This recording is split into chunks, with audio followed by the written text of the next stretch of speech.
Hello dear aspirants, I am Tanish, your maths option faculty. So आज हम fluid dynamics शुरू करते हैं। This is one of the difficult topic, बच्चों को जैसा लगता है, बट आज हम इसको डिकोड करते हैं कि कैसे हम इसको इजी बना पाएं और कैसे हम इसको सॉल्वेबल बना पाएं। तो हम एकदम बेसिक से पढ़ेंगे, जीरो से, जिसको कुछ भी नहीं आता फ्लूइड डायनेमिक्स का, जिसको फ्लूइड डायनेमिक्स का एफ भी नहीं आता, उतने बेसिक से पढ़ेंगे। और मेनली डिफिकल्ट लग रहा होता है जनरली उन स्टूडेंट्स को जो नॉन इंजीनियरिंग बैकग्राउंड के हैं। तो आज हम देखते हैं कि कैसे हम इसको इजी बना सकते हैं। सबसे पहले हम शुरू करते हैं सिलेबस स्टडी करने से। तो इसके सिलेबस में ये तो हमारा मैकेनिक्स वाला पार्ट हो गया, ये हमारा फ्लूइड वाला पार्ट हो गया। पहले आता है इक्वेशन ऑफ कंटिन्यूटी। आपको बहुत सारे टर्म नए लग रहे होंगे, जैसे कि कंटिन्यूटी क्या होता है, Euler equation, motion and inviscid fluid, fluid inviscid क्या होता है, streamline, path of the particle, potential flow, two dimension and axis symmetric motion, source sink, vortex motion, Navier stoke equation of for the viscous fluids. ये कुछ topics हैं, 1 2 3 4 5 6 7 8 9, 9 topic आपके fluid dynamics में हैं। आप मेरी बात मानिए, 9 में से 7 तो इतने इजी हैं जो आप इजीली कर पाएंगे। हाँ, 2 टॉपिक्स लेंदी हैं, उनकी कैलकुलेशन भी थोड़ी डिफिकल्ट है, बट हम उसको भी इजी बनाने की कोशिश करेंगे। जैसे कि ये axis symmetric motion and Navier stroke equation, ये थोड़ा सा डिफिकल्ट साइड जाता है, बट बाकी सारे टॉपिक्स बहुत इजी हैं।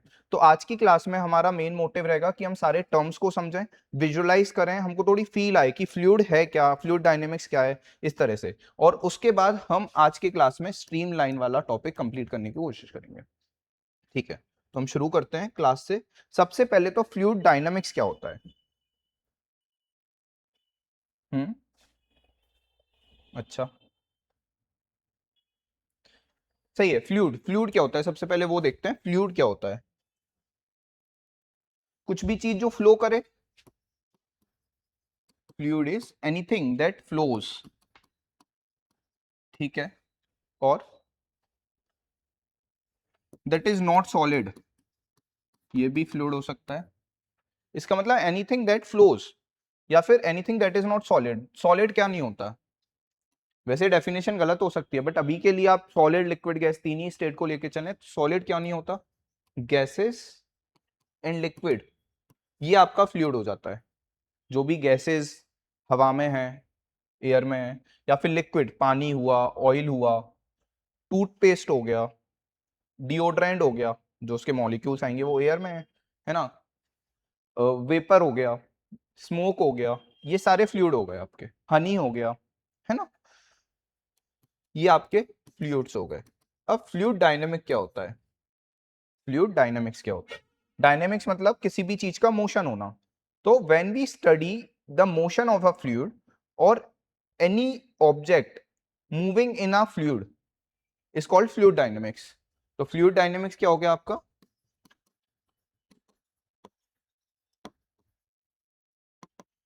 फ्लूइड तो आपने देखा, जो भी गैस है या फिर लिक्विड है वो फ्लूइड हो गया। डायनेमिक्स मतलब when we study the motion, that is called fluid dynamics. इसमें हाइड्रोडायनेमिक्स भी होता है। हाइड्रो मतलब वाटर, जब वाटर का हम मोशन देखेंगे, हाइड्रोडायनेमिक्स। हाइड्रोस्टैटिक भी होता है, स्टैटिक इज जो रुका हुआ है। स्टैटिक डायनेमिक्स में ये चीज समझी थी ना, जो इक्विलिब्रियम में है, तो दैट इज हाइड्रोस्टैटिक। तो इस तरह से ये अपना फ्लूइड डायनेमिक्स होता है। तो ये बेसिक कॉन्सेप्ट, एकदम बेसिक, कि फ्लूइड क्या है, कुछ भी चीज, और उसका मोशन जो भी होगा दैट इज फ्लूइड डायनेमिक्स।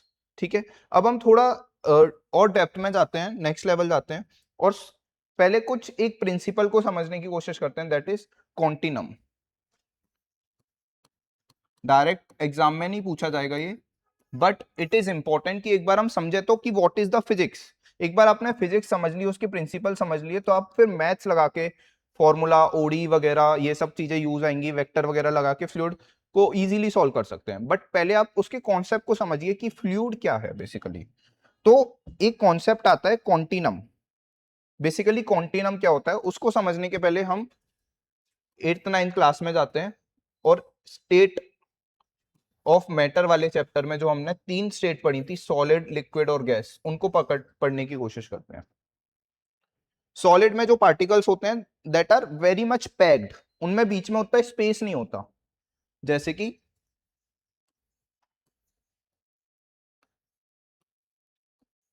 ये आपके सॉलिड हो गए, मैंने फिर भी स्पेस बना दिया, बट उनमें और भी स्पेस नहीं होता, ये आपके सॉलिड पार्टिकल है। अच्छा, ऐसी अब हम लिक्विड वाले को देखें तो लिक्विड कैसा होगा, जिसमें थोड़े से ज्यादा स्पेस हो सर, ज्यादा स्पेस हो मतलब ऐसा कुछ हो रहा होगा,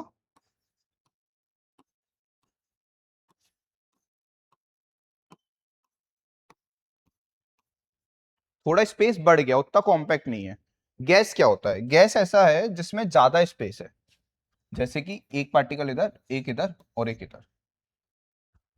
इससे हमको क्या समझ आया, the space between the particles in gas is very much, low बहुत ज्यादा है। तो ये आपका सॉलिड था, ये आपका लिक्विड हो गया, और ये आपका गैस। इन तीनों स्टेट में से हमने जो पढ़ा, ये दोनों होते हैं आपके फ्लूइड, और ये आपका होता है सॉलिड। जब हम सॉलिड के मोशन की बात करते हैं, उस ब्रांच को हम क्या कह रहे होते हैं, मैकेनिक्स। और जब हम गैस और लिक्विड के मोशन की बात करते हैं, उसको हम कह रहे होते हैं, उस ब्रांच को, फ्लूइड डायनामिक्स। तो ये दोनों ही हमारे सिलेबस में है, पेपर 2 पार्ट बी में, मैकेनिक्स एंड फ्लूइड डायनामिक्स। तो वो यही बता रहा है, जब हम सॉलिड के मोशन की बात करेंगे दैट इज मैकेनिक्स, एंड जब आप लिक्विड और गैस के मोशन की बात करेंगे, या इन शॉर्ट आप फ्लूइड के मोशन की बात करेंगे, तो दैट इज डायनामिक्स। अच्छा, फ्लूइड डायनामिक्स बनाने की जरूरत क्या पड़ी अलग से, क्योंकि आप देखेंगे जब गैस और लिक्विड की प्रॉपर्टीज को पढ़ते हैं वो लगभग सेम है, बट सॉलिड की प्रॉपर्टीज उससे डिफरेंट है। इसलिए उनको पढ़ने के लिए फिजिक्स में अलग अलग ब्रांच है, उसको समझने के लिए अलग अलग ब्रांच है, और उसी को लेके एक कॉन्टिनम का प्रिंसिपल आता है। कॉन्टिनम प्रिंसिपल क्या होता है, बेसिकली कंटिन्यूअस, कंटिन्यूअस से रिलेटेड है। तो कंटिन्यूअस मीडियम अगर कोई है दैट इज कॉन्टिनम। आप इसको ब्रेक भी करेंगे तो ये क्या बोल रहा है, कंटिन्यूअस मीडियम, कंटिन्यूअस मीडियम। और समझते हैं, जब जो इसमें ये डिस्टेंस है दो पार्टिकल्स के बीच में, या फिर ये डिस्टेंस है, तो कॉन्टिनम प्रिंसिपल बोलता है कि इस डिस्टेंस को हम थ्योरेटिकली उसको पढ़ने के लिए, सब्जेक्ट को, इस डिस्टेंस को हम नेग्लिजिबल मान लेते हैं। जैसे सॉलिड में वो नेग्लिजिबल ही है, ये देखिए कोई डिस्टेंस नहीं है, बहुत कम है। ये तो मैंने ड्रॉ करते टाइम अच्छे से नहीं ड्रॉ किया, बट बहुत कम डिस्टेंस है।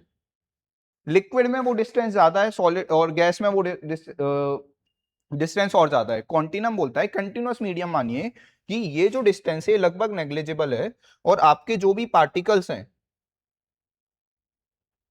और आपके जो भी पार्टिकल्स हैं वो सारे पास पास में ही है।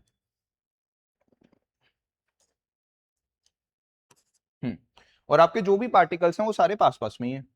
इससे फायदा क्या हुआ, इससे ये फायदा हुआ कि जब कभी भी आप कोई भी प्रॉपर्टी की, एक कोई भी आप मानिए ये आपका लिक्विड है, और हमने इस पोर्शन में उसको पढ़ने की कोशिश करी, इस पोर्शन में आपके मिलियंस ऑफ पार्टिकल्स होंगे। अब आप अगर इस पोर्शन की डेंसिटी निकालें, अभी देखेंगे डेंसिटी क्या होता है, या फिर अभी आप इस पोर्शन की विस्कोसिटी निकालें, वो भी देखेंगे विस्कोसिटी क्या होता है, तो वो पूरे हर पार्टिकल के लिए सेम आ जाए। एक दूसरा एग्जांपल से देखते हैं। मान लीजिए हमने इस पोर्शन को पढ़ने की कोशिश की, इधर ये कुछ पार्टिकल्स हैं फ्लूइड में, टेम्परेचर जो इस पॉइंट पे होगा वो T1 होगा। अच्छा, क्या सेम टेम्परेचर होगा दूसरे पॉइंट पर भी, नहीं, जब डिस्टेंस थोड़ा बढ़ गया, उसकी कुछ भी चीजें बढ़ चेंज हो गई, प्रॉपर्टीज चेंज हो गई, तो उसका टेम्परेचर भी कुछ अलग होगा, इसका टेम्परेचर अलग होगा, इसका अलग होगा। ऐसे मिलियन ऑफ पार्टिकल्स हैं, आप सबके टेम्परेचर तो नहीं देख पाएंगे। तो हम एक कॉन्टिनम प्रिंसिपल बोलते हैं कि इन सब, इस डब्बे में जितने भी पार्टिकल्स हैं सबकी प्रॉपर्टी सेम होंगी। इसका मतलब ये जो डिस्टेंस है ना, इसको हम लगभग नेग्लिजिबल मान लेंगे। तो बेसिक एक प्रिंसिपल है, आपको पता होना चाहिए। ऑल्दो न्यूमेरिकल्स में ये डायरेक्टली इतना यूज नहीं होगा, हम एक फंडामेंटल ड्रॉ करने की कोशिश कर रहे हैं, इसलिए वो बेस के लिए हमने आपको पढ़ाया है ना। जब आप, इन शॉर्ट है क्या, जब आप मैक्रोस्कोप, मैक्रो व्यू लेंगे, तो जो भी प्रॉपर्टीज आ रही है माइक्रो व्यू में भी वही प्रॉपर्टीज रहे। फॉर एग्जाम्पल, इस पूरे पोर्शन में जो भी टेम्परेचर है, मान लीजिए T1, T0, वही सेम टेम्परेचर बाकी पॉइंट्स का भी रहे माइक्रोस्कोपिक लेवल पे, टी नॉट टी नॉट। तो ये हमारा बेसिक एक प्रॉपर्टी हो गई क्वांटिनम, ये आपको समझने की जरूरत है। सेकंड चीज अब हम देखते हैं कुछ टर्म्स के साथ, बहुत सारी टर्म्स होती हैं, आप क्वेश्चन में देखेंगे कंप्रेसिबल फ्लूइड या फिर इनकंप्रेसिबल फ्लूइड, ठीक है। कंप्रेसिबल मतलब ऐसा कोई फ्लूइड जिसको आप कंप्रेस कर पाए, जनरली गैसेस। एलपीजी सिलेंडर देखा है, उसमें क्या होता है, ढेर सारी गैस को कंप्रेस करके अंदर भरा जाता है, दैट इज कंप्रेसिबल फ्लूइड, जो कंप्रेस हो पाए। इनकंप्रेसिबल मतलब ऐसे फ्लूइड जो कंप्रेस नहीं हो सकते, जनरली हम लिक्विड को इनकंप्रेसिबल फ्लूइड बोल देते हैं, ऑल्दो वो भी 100% इनकंप्रेसिबल नहीं होता, उसको भी कंप्रेस कर सकते हैं, बट हम उसको इनकंप्रेसिबल फ्लूइड की कैटेगरी में मानते हैं। ऐसे फ्लूइड जो कंप्रेस ना हो पाए उनको हम बोलते हैं इनकंप्रेसिबल फ्लूइड। और भी प्रॉपर्टीज आती हैं, तो हमारी फर्स्ट प्रॉपर्टी हो गई। अब हम देखते हैं वॉल्यूम, है ना, volume of water. Volume generally क्या होता है कि उस वाटर ने कितना स्पेस घेरा हुआ है, कितना स्पेस घेरा हुआ है। मान लीजिए एक ग्लास में पानी है इतना, है ना, तो इस पानी ने,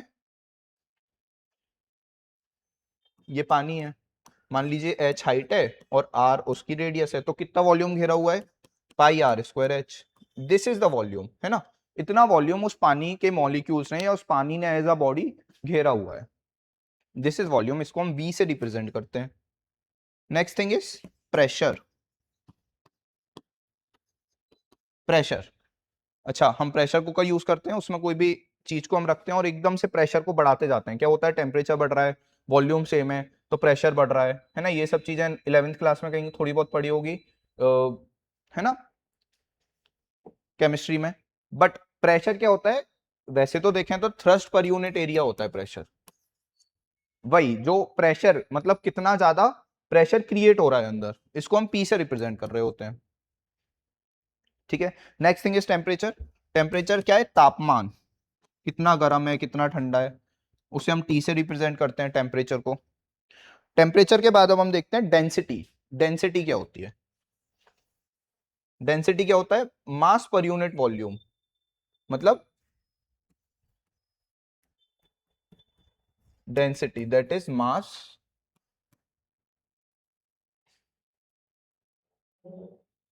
पर यूनिट वॉल्यूम।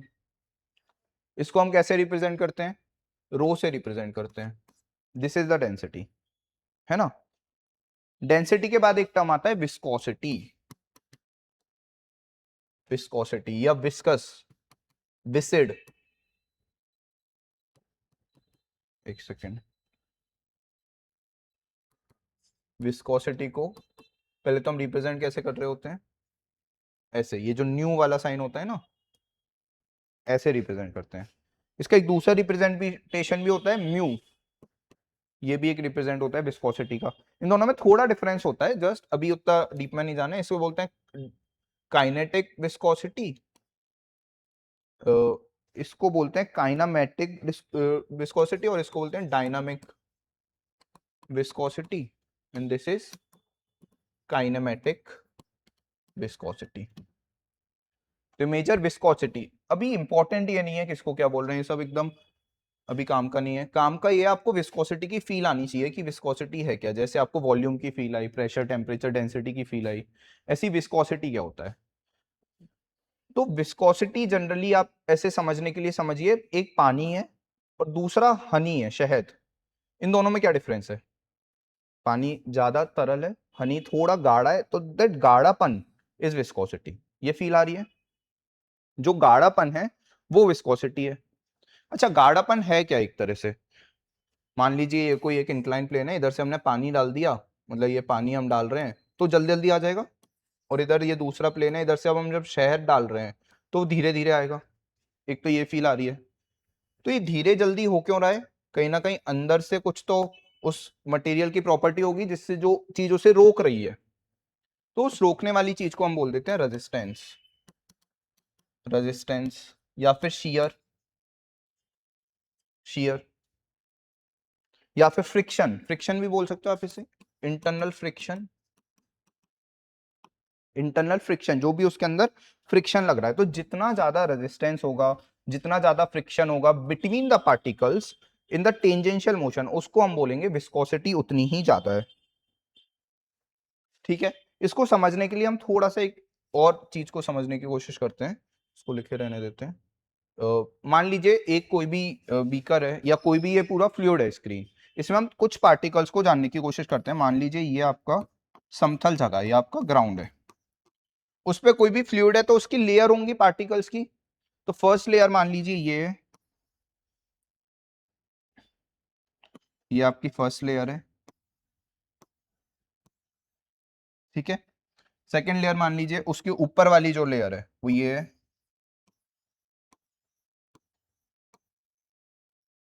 और उसके और ऊपर अगर हम देखें तो एक लेयर ये है। ये हर लेयर एक दूसरे को रोकने की कोशिश करता है, और जो जितना ज्यादा रोकने की कोशिश करता है उसकी विस्कोसिटी उतनी ज्यादा रहती है। अच्छा, जो ग्राउंड फ्लोर पर, मतलब ग्राउंड फ्लोर बोल रहा हूँ, ये जो एकदम ग्राउंड पर जो पार्टिकल्स हैं उनकी वेलोसिटी कितनी होगी? 0, क्योंकि वो एकदम ग्राउंड से स्टक रहेंगे, चिपके हुए रहेंगे। बट मोशन हो रहा है, इधर जा रहा है पूरा पानी, तो जो नेक्स्ट लेयर होगी उसकी वेलोसिटी कुछ होगी, मान लीजिए 5, है ना, और उसकी ऊपर वाली वेलोसिटी होगी इसकी मान लीजिए 10 है। ऐसे हर लेयर की वेलोसिटी ऊपर ऊपर बढ़ती जाएगी, नीचे वाले की 0 है। तो अब जो चीज रोक रही है इसे, जो चीज रोक रही है इस वाले को, रिलेटिव मोशन देखिए, ये चीज आगे जा रहा है और ये रुका हुआ है, तो इसके रिस्पेक्ट में अगर आप देखेंगे, इस वाले के रिस्पेक्ट में, तो ये, इसके रिस्पेक्ट में ये चीज आगे जा रही है 5 से, और इसके रिस्पेक्ट में ये चीज आगे जा रही है। बट ये तो 10 से जा रही थी, 5 से क्यों जा रही है? क्योंकि ये भी मूव कर रहा है, रिलेटिव मोशन है। इसका मतलब हो क्या रहा है, जो ग्राउंड है उसने इस वाले को एकदम स्टेशनरी पे रख रखा है, एकदम रुका हुआ है, और जो ये है उसने इसकी वेलोसिटी को थोड़ा रोक दिया। ये 10 क्यों नहीं हुआ? ये 10 इसलिए नहीं हुआ क्योंकि इसने इसे रोक दिया था, और वो जो चीज रोक रही है उसे हम फ्रिक्शन बोले, रेजिस्टेंस बोले। वो प्रॉपर्टी क्या होती है? प्रॉपर्टी होती है विस्कोसिटी। अच्छा, पानी के केस में हो सकता है ये 100 हो जाए, ये 50 हो जाए, हनी के केस में ये कम हो जाएगा, हनी के केस में ये विस्कोसिटी है तो 0 ही रहेगा, ये और कम वेलोसिटी हो जाएगी, ऐसा कुछ। मतलब जिसकी जितनी ज्यादा विस्कोसिटी है उसकी उसे रोकने की क्षमता भी उतनी ज्यादा होगी। ये हमको विस्कोसिटी का फील लेना है। ठीक है, इसके बाद हम एक और चीज पढ़ेंगे, actual fluid and perfect fluid. क्या समझ आया आपको इससे? एक्चुअल मतलब जो एक्चुअली एग्जिस्ट कर रहा होगा, रियल होगा कुछ। परफेक्ट मतलब जो कभी एग्जिस्ट ही ना करे, that is not perfect, perfect fluid. इनकी कोई प्रॉपर्टीज होती हैं। एक्चुअल फ्लूइड मतलब जो एक्चुअली नेचर में एग्जिस्ट करता है, जो रियल है। परफेक्ट मतलब जो रियल नहीं है, अनरियल है, जिसकी कोई प्रॉपर्टी, जो एग्जिस्ट नहीं करता। तो जो परफेक्ट फ्लूइड है उसका प्रॉपर्टी हो रही होती है कि उसका शियरिंग स्ट्रेस 0 होता है। इसके पहले हम पढ़ते हैं शियरिंग स्ट्रेस क्या है। तो मानिए कोई भी ये आपका एक पार्ट, ऐसे नहीं, मानिए कोई भी आपका पानी, ये कोई भी फ्लूइड है, उसमें आपने कोई भी एक पार्टिकल चुन लिया, ये आपका पार्टिकल है ना, इसको, या फिर हम ऐसे बोलते हैं ये आपका पार्टिकल है। इस पार्टिकल पे कोई फोर्स लग रहा होगा एफ। उस फोर्स के दो कंपोनेंट होंगे, एक तो टेंजेंशियल एफ टी, और एक नॉर्मल एफ एन। ठीक है, अब जो एफ एन है वो होता है नॉर्मल कंपोनेंट, और एफ टी होता है आपका टेंजेंशियल कंपोनेंट। इसका मतलब क्या हुआ? जो आपका परपेंडिकुलर टू द प्लेन, मान लीजिए ये आपका प्लेन है, तो जो परपेंडिकुलर टू द प्लेन लगेगा वो होगा आपका एफ टी, और जो टेंजेंशियल लगेगा वो होगा आप, जो परपेंडिकुलर लगेगा वो होगा आपका normal component, that is F N, और जो टेंजेंशियल लगेगा दैट इज एफ टी। तो जो नॉर्मल कंपोनेंट है उससे हम प्रेशर बनाते हैं कुछ, मतलब कुछ प्रेशर आएगा, इस फोर्स से कुछ प्रेशर लग रहा होगा, that pressure is equal to thrust, जो भी फोर्स है, अपॉन एरिया। ये हमने पढ़ा है, thrust upon area is pressure. इस प्रेशर को हम नॉर्मल स्ट्रेस भी बोल देते हैं, नॉर्मल स्ट्रेस, कि उसके नॉर्मल वाले कंपोनेंट में कितना स्ट्रेस लगा। ऐसे ही हम टेंजेंशियल वाले में भी बोलेंगे, तो टेंजेंशियल वाले को हम शियर स्ट्रेस बोलते हैं। shear stress that is ft upon per unit area, जो भी उसका एरिया है, ठीक है। अच्छा, shear stress क्यों बोला? क्योंकि ये जो कंपोनेंट होता है ना टेंजेंशियल, वो उसे shear force भी बोलते हैं, ft या फिर या तो मतलब पूरा लिख देता हूं, टेंजेंशियल फोर्स या फिर shear force। फील लेके आइए, ये कोई भी हमारा एक, मान लीजिए पानी की एक परत है, ये कोई भी एक पार्टिकल है उसमें, अब ऊपर से कोई भी फोर्स लगेगा या फिर ऊपर वाला पानी कोई भी फोर्स लगाएगा, तो वो होगा आपका normal, that is F T. और जो ये इस डायरेक्शन में जो भी घर्षण हो रहा है, जो भी फ्रिक्शन लग रहा है इस डायरेक्शन में, टेंजेंशियल डायरेक्शन में जो भी फोर्स लगेगा, दैट इज एफ टी या फिर शियर फोर्स, इसको बोलते हैं शियर फोर्स। ये शियर स्ट्रेस भी होता है, जो अब इसमें प्रेशर अंदर क्रिएट होगा ना, उसको हम बोलेंगे शियर स्ट्रेस। अब जो परफेक्ट फ्लूइड्स होते हैं, उस परफेक्ट फ्लूइड में शियर स्ट्रेस जीरो होता है, मतलब ये चीज जीरो होती है, ये उसकी प्रॉपर्टी है। तो परफेक्ट फ्लूइड में shear stress is equal to zero, only normal stress रहता है इसमें, परफेक्ट है फ्लूइड। एक्चुअली होता क्या है, दोनों होते हैं, एफ टी भी होगा और एफ एन भी होगा, मतलब शियर भी होगा, शियर स्ट्रेस भी होगा और नॉर्मल स्ट्रेस भी होगा। इसकी दूसरी प्रॉपर्टी होती है, ये नॉन विस्कस होता है। क्या ये सेम बात है? विस्कोसिटी क्या था, जो टेंजेंशियल डायरेक्शन में जो हमारा फोर्स लग रहा था, जो टेंजेंशियल डायरेक्शन में जो फोर्स लग रहा था, अगर वो जीरो है, तो ये वाला जो पानी की परत है या फिर ये वाली जो फ्लूइड की लाइन है, वो इसको रोकेगी ही नहीं, क्योंकि ये जो टेंजेंशियल फोर्स है वो तो जीरो है। टेंजेंशियल मतलब जो आपका शियर फोर्स है या फिर शियर स्ट्रेस है वो जीरो है, ये जीरो है, मतलब ये इसको रोकेगा ही नहीं। इसको रोकेगा नहीं मतलब वो आपका नॉन विस्कस फ्लूइड हो जाएगा। तो ये सेम ही बात है, मतलब ये नॉन विस्कस है। और ये क्या होगा, इसमें कुछ टेंजेंशियल फोर्स है, इसका मतलब ये विस्कस है। एक और प्रॉपर्टी है, it is non compressible, incompressible, it is incompressible and it can be compressed, it is compressible. अच्छा, क्या नॉर्मल लाइफ में परफेक्ट फ्लूइड एग्जिस्ट करता है? नहीं करता। बट हमको कुछ प्रॉपर्टीज फ्लूइड की पढ़नी है, उसके लिए हम ऐसे अजम्पशंस लेते हैं कि फ्लूइड इज परफेक्ट। इसका मतलब वो ना तो कंप्रेसिबल है, ना विस्कस है, ना उसमें शियर स्ट्रेस है। इससे हमारी थोड़ी सी कैलकुलेशंस इजी हो जाती हैं। अच्छा, नॉन विस्कस है, मतलब इसकी जो भी वेलोसिटी प्रोफाइल बनाऊं मैं, नीचे वाली लेयर की जो भी वेलोसिटी होगी उतनी वेलोसिटी ऊपर वाले की भी होगी, उसके ऊपर वाले की भी सेम, मतलब सारे पार्टिकल्स की सेम वेलोसिटी होगी। और अगर इसमें मैं वो वेलोसिटी प्रोफाइल बनाऊंगा, तो इसकी वेलोसिटी कम, फिर बढ़ जाएगी, फिर और बढ़ जाएगी, ये ऐसा कोई इसकी वेलोसिटी प्रोफाइल बनेगी। तो ये कुछ प्रॉपर्टीज हैं जो हमको थोड़ा ध्यान देना है।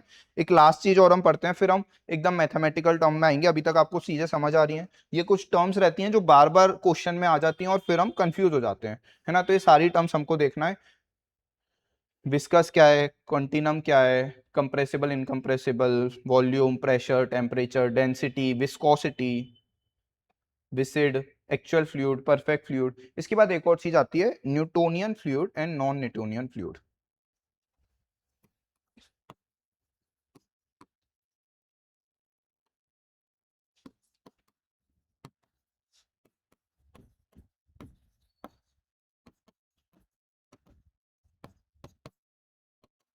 है ना।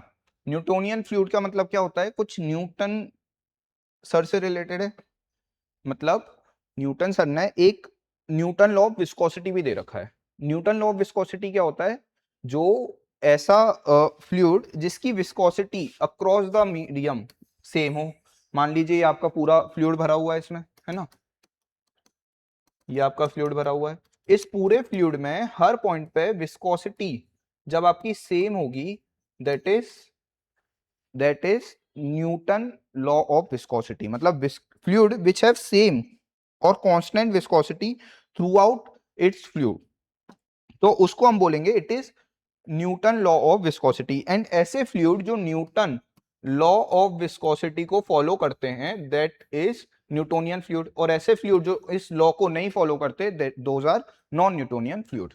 ठीक, अब हम आते हैं कुछ सॉल्व करने वाले पोर्शन पे कि एक फ्लूइड है क्या बेसिकली। मान लीजिए ये आपका कुछ भी कंटेनर है, इसमें आपके फ्लूइड भरा हुआ है, ढेर सारे पार्टिकल्स हैं, हजारों मिलियन।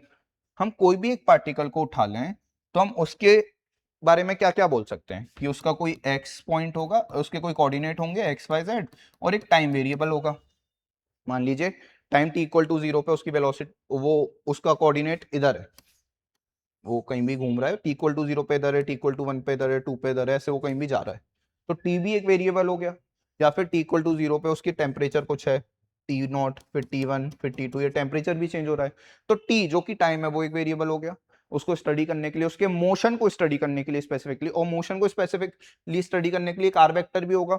आर वेक्टर मतलब x, y, z, इस पे वो x0, y0, z0 पर है, इस पे वो x1, y1, z1 पर आ गया, फिर इसमें वो x2, y2 और z2 पर आ गया, इस तरह से। तो ये चार चीजों से हम उसके पोजीशन की जानकारी ले सकते हैं टाइम के हिसाब से। अच्छा, ये तो आपने आर वेक्टर के बारे में बता दिया सर, अब तो कुछ वेलोसिटी भी होगी उसकी। फिर velocity of fluid particle, velocity क्या है? वेलोसिटी का मतलब होता है change in the position vector पर यूनिट टाइम। मान लीजिए कोई भी पार्टिकल इस पॉइंट पर था, पी पॉइंट बोल देते हैं इसे, और वो कुछ टाइम बाद, या फिर कुछ टाइम नहीं, डेल्टा टी टाइम बाद क्यू पॉइंट पर आ गया।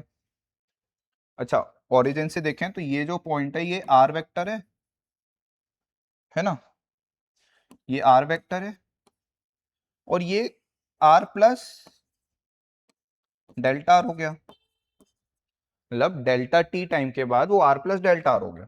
ठीक है, अब हमको इसके पोजीशन वेक्टर, मतलब उसके पोजीशन में क्या चेंज आया, तो वो पी से क्यू पर आ गया, तो पी क्यू उसके पोजीशन में चेंज आ गया, मतलब वो पी क्यू वेक्टर आगे चला गया।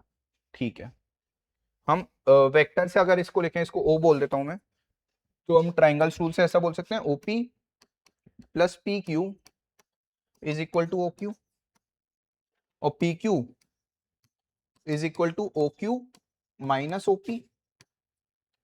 अच्छा, क्यू है ये, ओ क्यू वेक्टर क्या है, that is R plus del R vector, minus OP क्या है, आर वेक्टर। इसका मतलब जो आपका पी क्यू वेक्टर है, ये वेक्टर है, ये क्या होगा, ये वेक्टर आपका होगा डेल आर वेक्टर। वेलोसिटी क्या होगी, अभी मैं ऐसे ही लिख देता हूं, वेलोसिटी क्या होगी, वेलोसिटी होती है limit delta T tending to zero, मतलब जो भी हमने टाइम का स्पेंड दिया उसको एकदम जीरो कर दें, तो चेंज इन पोजीशन वेक्टर क्या है, तो velocity is equal to P Q vector, जो कि चेंज है पर यूनिट टाइम, पर यूनिट टाइम में कितना चेंज हुआ। इसको मैं ऐसे भी लिख सकता हूं, limit del del T tending to zero del R divided by del T. इसको क्या लिख सकता हूं मैं, normally D R by D T लिख सकता हूं, है ना। जब हम डेल आर को इतना छोटा कर दें तो डी आर हो जाएगा, ये हमने बेसिक अपने कैलकुलस वगैरह में पढ़ा हुआ है। तो इसका मतलब क्या हुआ, जो भी वेलोसिटी है that is del D R by D T, है ना, D R by D T. अच्छा, हम फ्लूइड में वेलोसिटी को q से मेंशन करते हैं, q vector is equal to D R vector by D T by D T. इसी प्रकार से सिमिलरली एक्सेलरेशन जो a वेक्टर होगा that is D Q vector upon D T. ये बेसिक कुछ फॉर्मूले हैं जो अंडरस्टैंडिंग के लिए हमको पढ़ने थे। एक और रिप्रेजेंटेशन याद ये रखना है कि जो हम रिप्रेजेंट करते हैं इसमें q vector that is the velocity vector, उसको हम बोलते हैं u i cap plus v j cap plus w k cap. मतलब जो भी उस फ्लूइड के पार्टिकल की वेलोसिटी होगी वो x डायरेक्शन में u होगी, y डायरेक्शन में आपकी v होगी, और z डायरेक्शन में w होगी, u v w। ठीक है, इस तरह से हम उसकी वेलोसिटी को पढ़ते हैं। अब हम आते हैं नेक्स्ट टॉपिक पर, that is stream line and path line. उसको थोड़ा फील लाएंगे, और it is very important topic, very easy topic. इसमें फ्लूइड का कुछ यूज ही नहीं होना, आपके नॉर्मल ओडी सॉल्व हो रही होगी इसमें, आप देखिए, है ना। ओडी मतलब ऑर्डिनरी डिफरेंशियल इक्वेशन सॉल्व होगी, और मैथ्स के बेसिक प्रिंसिपल यूज होंगे, इसमें फ्लूइड का कुछ भी यूज नहीं करना। बट उस कॉन्सेप्ट को समझने के लिए हम फ्लूइड के कुछ प्रिंसिपल्स का यूज करेंगे। तो हेडिंग लिख लेते हैं,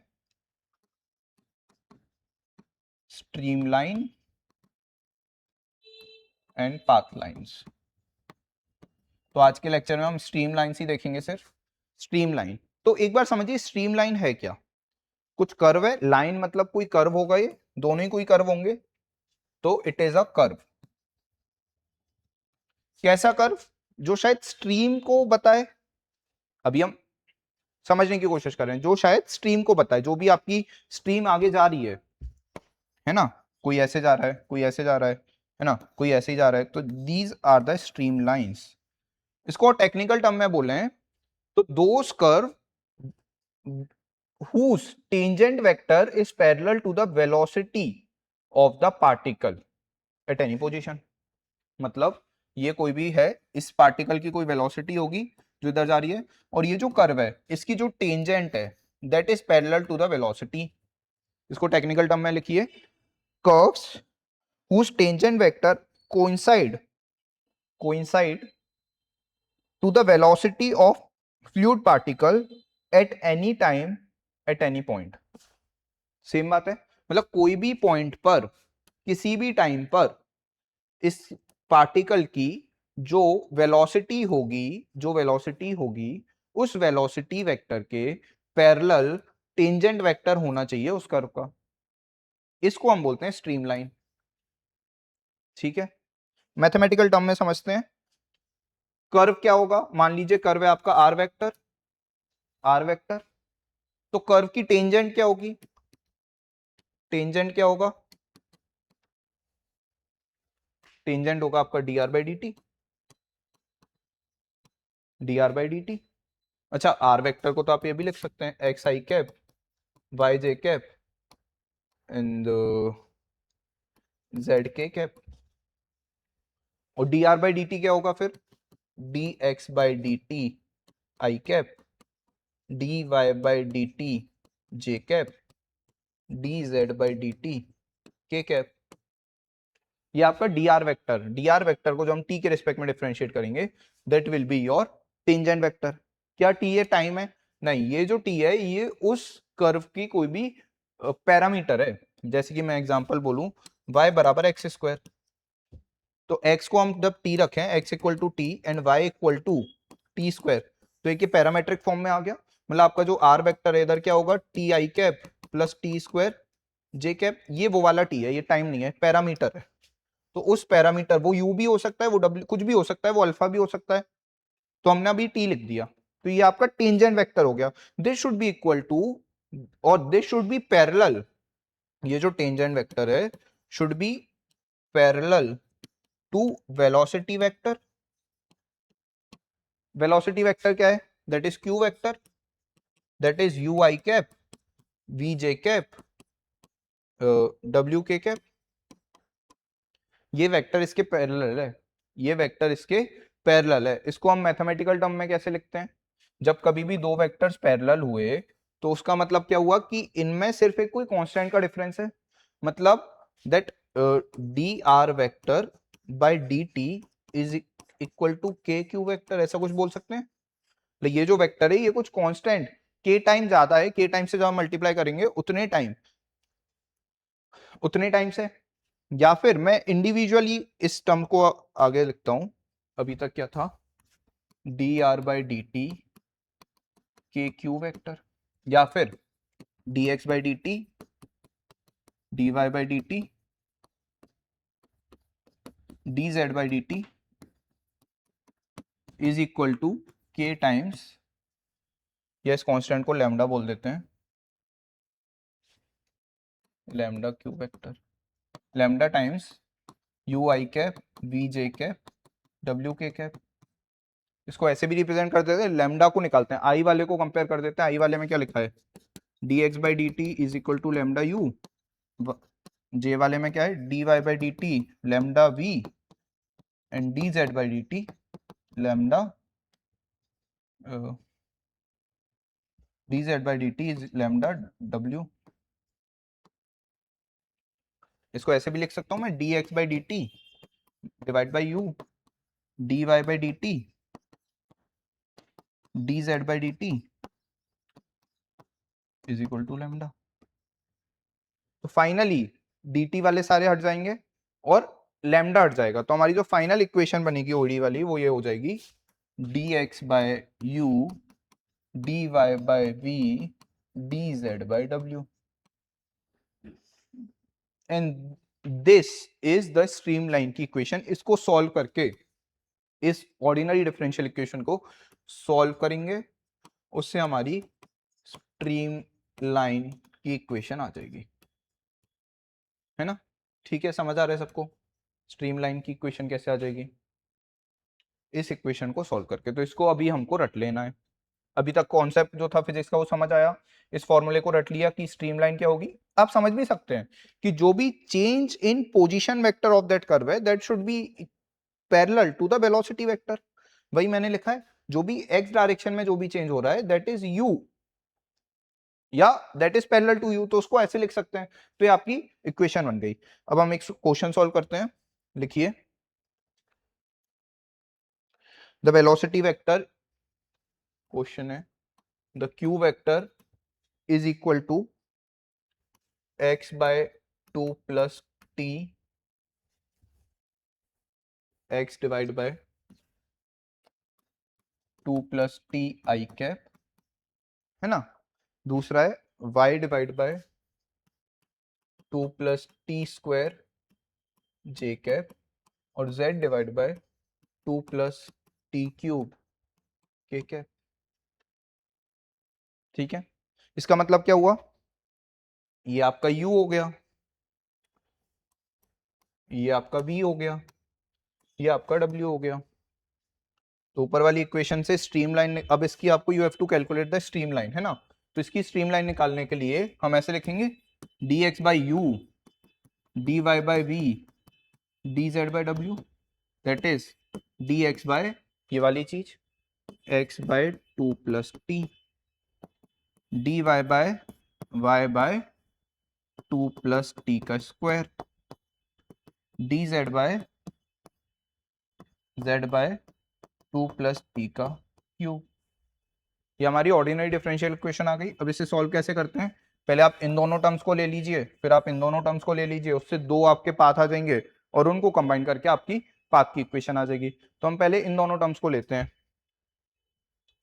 D X by X 2 plus T D Y by Y 2 plus T का स्क्वायर, एक तो कट गया, ये क्या आ गया D X by X is equal to 2 plus T times of D Y by Y. इसको हम इंटीग्रेट करेंगे, इसको इंटीग्रेट करेंगे तो ये वाले टर्म को तो कांस्टेंट ले लेंगे, तो log x is equal to 2 plus T times of log y plus C या c1। इसको ऊपर ले जाते हैं, log x is equal to, या फिर इसे log c बोल देते हैं, ठीक है। ये हो जाएगा log of c by 2 plus T.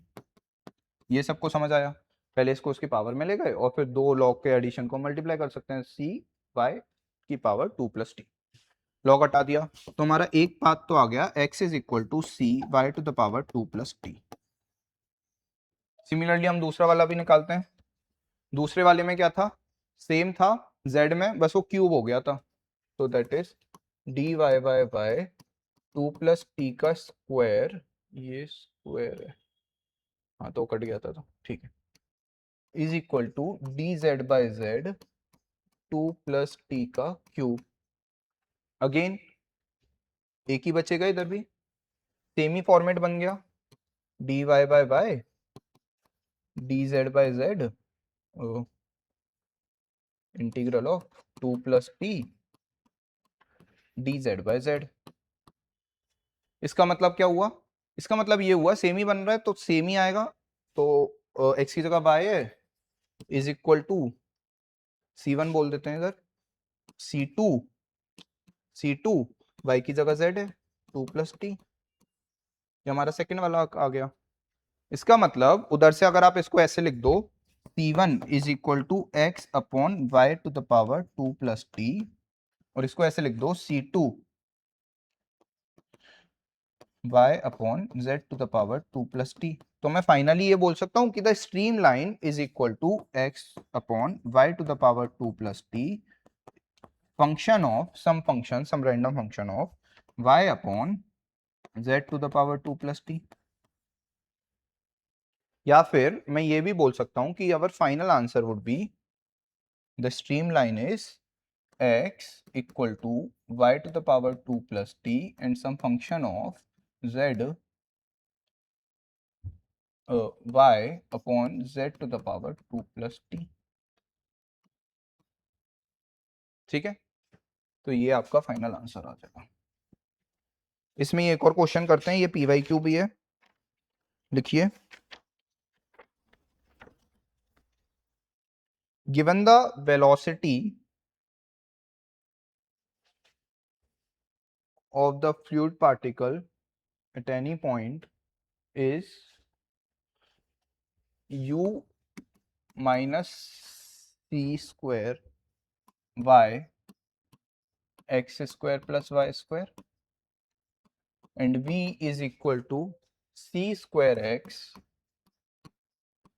square plus y square and w is equal to 0. The velocities are given. Find the surface that is orthogonal to the streamline. मतलब अब हमको ऐसी सरफेस निकालनी है जो स्ट्रीमलाइन जो इसकी आएगी ना उसके ऑर्थोगोनल हो। इसकी स्ट्रीमलाइन क्या होती है, एक बार आप लोग करने की कोशिश करिए वीडियो को पॉज करके। स्ट्रीमलाइन तो निकाल ही लीजिए, ऑल्दो वो क्वेश्चन में निकालने की जरूरत नहीं है, पूछा भी नहीं है, बट आप एक बार अपने लेवल पर निकालिए, है ना। स्ट्रीमलाइन निकालने के बाद स्ट्रीमलाइन निकाल दें, जो क्वेश्चन की डिमांड नहीं है बट एक बार निकाल देते हैं। D X by U, U क्या है minus C square Y upon root over X square plus Y square, D Y by V, V क्या है C square X upon root over X square plus Y square and D Z by W, D Z by W, W क्या है 0। इन दोनों को solve करेंगे तो ये cut गया, सी स्क्वायर भी कट गया और इसको इधर उधर ले गए तो आ गया X D X plus Y D Y is equal to 0। और एक बार डी जेड अपॉन 0 को ऐसे लिख सकते हैं, D Z is equal to 0। इसका मतलब क्या हुआ, z बराबर कांस्टेंट आ गया कोई भी c1, इधर सॉल्व किया तो X square plus Y square बराबर c2 आ गया। इसका मतलब हमारा कर्व स्ट्रीमलाइन क्या आ गई, X square plus Y square is equal to F of Z. ये क्वेश्चन में पूछा नहीं था, है ना, ये तो हमने स्ट्रीमलाइन निकाल दी। हमसे क्या पूछा था कि ये जो स्ट्रीमलाइन आई है इसके ऑर्थोगोनल मतलब इसके परपेंडिकुलर कौन सा कर्व होगा, उस कर्व को निकालना है। एक बार समझते हैं।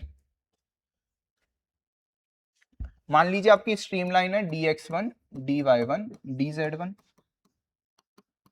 आपने उसे कैसे लिखा, ये स्ट्रीमलाइन है और आपको निकालना क्या है, dx dy dz, ये आपका कर्व है जो निकालना है, ये आपकी स्ट्रीमलाइन है। तो जब हमारी स्ट्रीमलाइन उस कर्व के परपेंडिकुलर है, इसका मतलब मान लीजिए कोई भी कर्व है तो वो जो है वो इसके परपेंडिकुलर वाली लाइन है, इसका मतलब जो डॉट प्रोडक्ट होगा दोनों कर्व का वो 0 होगा। ये D X D Y D Z, तो D X one dot D X plus D X two, sorry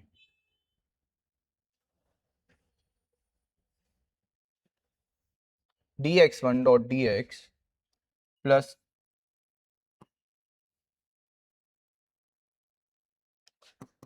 D Y one D Y dot product है ये plus D Z one D Z, या फिर मैं इसे r1 वेक्टर बोलूं और इसको मैं r2 वेक्टर बोलूं तो ऐसे वो डी आर ही बोलते हैं इसे, डी आर वेक्टर बोलूं तो D R one dot D R should be equal to 0, तो this should be equal to 0।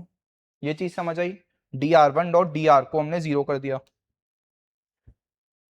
D क्यों लिया, एक तो ये भी एक डाउट होगा, क्योंकि कोई भी कर्व है आप उसका डी आर लेते हो मतलब आप उसकी टेंजेंट की बात करते हो, कोई भी कर्व है आप उसकी टेंजेंट की बात करते हो, और ये कोई दूसरा कर्व है और आप इसकी टेंजेंट की बात करते हो।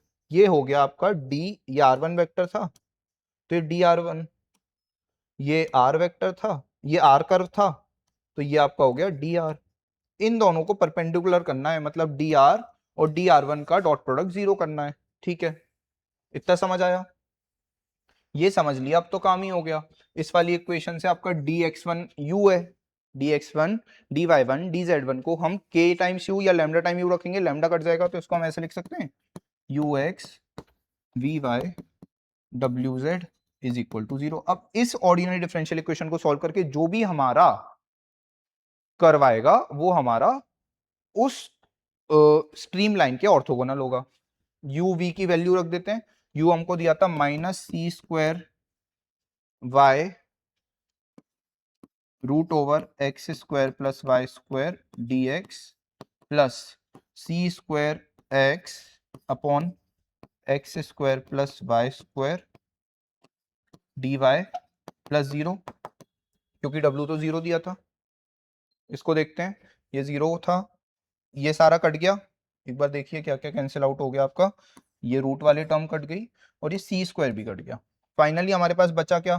फाइनली हमारे पास बच गया y dx, उधर ले गए इसको हम, और इधर बच गया x dy। इसको हम कैसे लिख सकते हैं? इस वाली चीज को हम लिख सकते हैं, नीचे ऊपर ले जाते हैं, dy by y is equal to dx by x। इसको सॉल्व करना हम जानते हैं, क्या आ जाएगा? log y is equal to log x plus log c, hence y is equal to cx। ये आपका फाइनली वो ऑर्थोगोनल वाली ट्रेजेक्ट्री होगी जो उसके स्ट्रीमलाइन के ऑर्थोगोनल होगी। चलिए, इस प्रकार आपको जो भी डीपीपी दी गई है उसके क्वेश्चन सॉल्व करना है अभी स्ट्रीमलाइन वाले, और हम नेक्स्ट क्लास से पाथलाइन पढ़ना शुरू करेंगे और फ्लूइड को हम हमारी स्ट्रेंथ बना लेंगे कि जो भी इवन कंपलसरी क्वेश्चन आता है वो तो आपका हो ही जाएगा, क्योंकि वो इजी लेवल पे आता है, वो स्ट्रीमलाइन पाथलाइन या थोड़ा बहुत सिंक सोर्स से आ जाता है, बस उसके अलावा नहीं आ रहा होता। और जो डिफिकल्ट टॉपिक है उनको भी हम स्मूथ बनाने की कोशिश करते हैं। ठीक है, तब तक के लिए best of luck, thank you very much.